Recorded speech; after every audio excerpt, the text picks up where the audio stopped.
شب برات، معافی کی رات، مغفرت کی رات، شفاعت کی رات۔ اس رات میں اللہ تعالیٰ نبی کلب کی بکریوں کے بال سے بھی زیادہ لوگوں کی مغفرت فرماتا ہے۔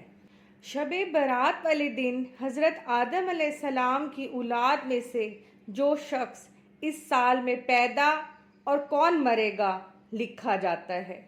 انسان کا رزق، دعاؤں کی قبولیت اور خطاؤں کی معافی کی رات ہے۔ اس رات میں عبادت کا کوئی خاص طریقہ مقرر نہیں کہ فلاں طریقے سے عبادت کی جائے، جیسے بعض لوگوں نے اپنی طرف سے ایک طریقہ گھڑ کے یہ کہہ دیا کہ شب برات میں اس خاص طریقے سے نماز پڑھی جاتی ہے، مثلاً پہلی رکعت میں فلاں سورت اتنی مرتبہ پڑھی جائے، دوسری رکعت میں فلاں سورت اتنی مرتبہ پڑھی جائے وغیرہ۔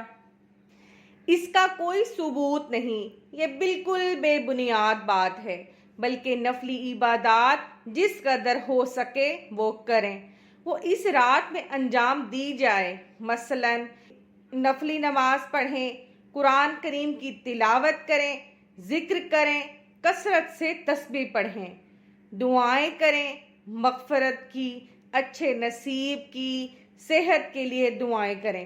یہ ساری عبادتیں اس رات میں کی جا سکتی ہیں، لیکن کوئی خاص طریقہ ثابت نہیں۔